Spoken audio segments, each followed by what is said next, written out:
All right, y'all, we back with another video. Y'all know how we do. We always pushing health, wealth, and a better understanding of self, and always giving praises to the Most High. All right, so check it.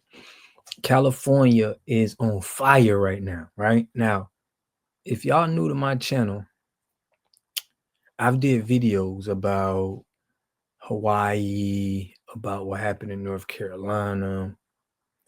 Okay, with just the storms and areas that was prime real estate seem to be getting destroyed.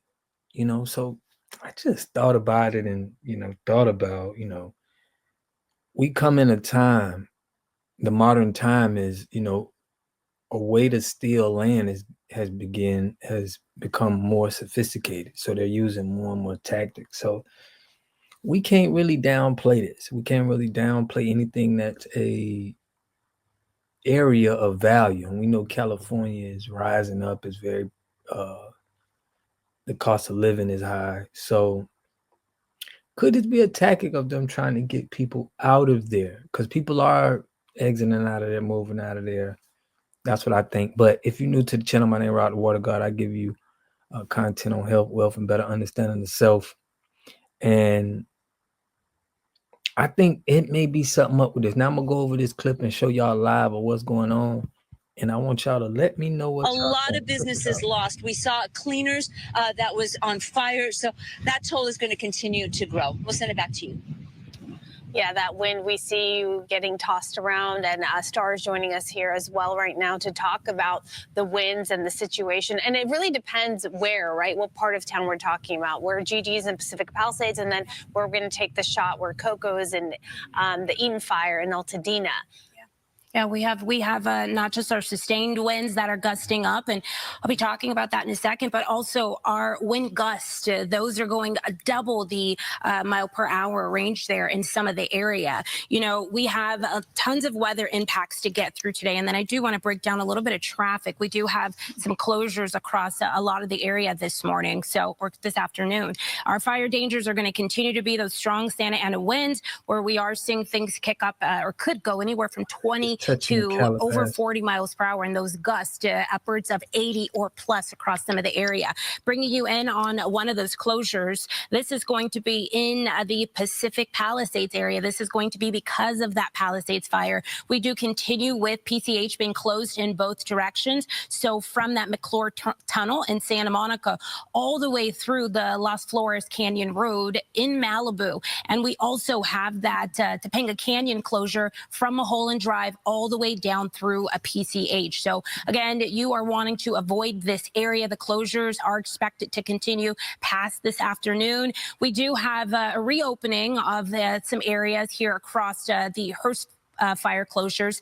This is going to be on the 210 west from Yarnell Street to Roxford Street. We did have those closures. And then also at the 210 connector, we had the truck lanes that were closed here. But I do see things have been reopened. But I checked in, and we do still show some slow moving speed across this area, where we are looking at delays backed up past an hour. So in addition to that, over in the 210 west area, this is going to be at the 15, where those two highways do intersect there. We have the overturned big rig, and I'm getting reports that this is more than just one big rig, and it again is causing some backflow in traffic there. We do show stop and go speeds, and it'll be very interesting to see, when they, are going to be able to get this this mess cleaned up in the area.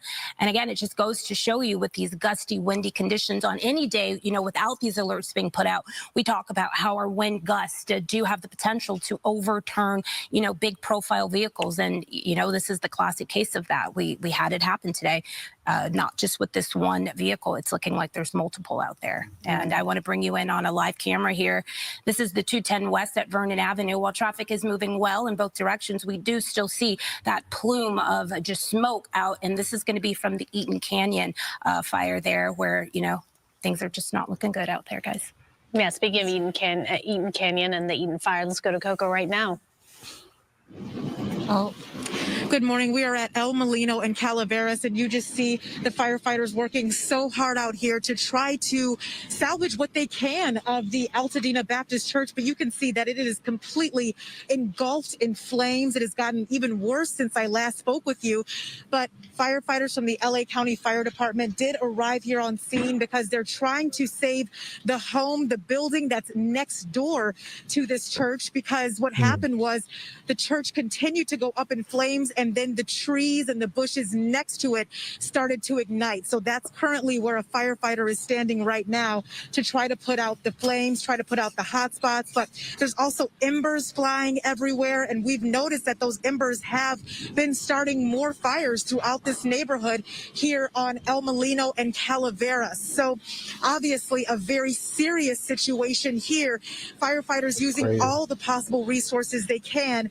They did tap this fire hydrant here Shout out to to everybody try to get from more Cali, water, man. as much water Hope as they everybody's can. straight. That is the bright news here, if you can say there's some bright news, is the fact that firefighters do have water here that they've been able to utilize. The problem is there just simply are not enough firefighters. So a lot of homes have been burning to the ground because the firefighters are doing the very best they can, but they just don't have enough people to get to and respond to these neighborhoods as much as they would like to. We've spoken to a lot of residents, some who have chosen to stay despite the evacuation warnings, and some people like James, who you heard from in the last hour, said he didn't want to leave because he'd been working on his home for a couple of months and he just felt like he couldn't leave it behind. I also spoke to another man who came back for his medications because a lot of people are also telling me that they had to leave immediately and evacuate because the fire was coming their way, and then they realized that they didn't have some of those important items, those important documents, all of the things that are really important when you have a plan and do the ready, set, go, to make sure you have all of those things with you if you can. But for some of these people, like they said, it just happened so quickly they needed to leave and save themselves. So some of them are coming back. Some are unfortunately finding that their homes are burned, and others are finding that their homes are still threatened. So they're getting as much as they can, but the firefight still continues very strong here at the Altadena Baptist Church. I'll send it back to you. Well, that certainly is a nice sight to see that you have a firefighter there doing his or her best, right? But as you mentioned, there simply aren't enough firefighters. Right, he don't even look like it's no damage being done to the water he's spraying. It just looks like he just spraying water, hoping for the best. But man, it's a sad situation for everybody in Cali, man. I know Guy Jackson TV, he be with we have him on the show sometimes, me and Trev, and we know he out there. We got a couple people that was in Cali too that was on the show, subscribe to the channel. So I hope everything good with y'all. I want to get y'all opinion, man. Y'all tap into the text message and think that is there any red flags that y'all see over there? Because we on the news looking at it, and you know how the news is. They just give you information, but it's good to hear from the people who boots on the ground. So make sure y'all comment. Let us know what's going on. We'll be live. I'll probably be live tonight. Going over some FBA business, man. Peace and love. I'll catch y'all in the next video.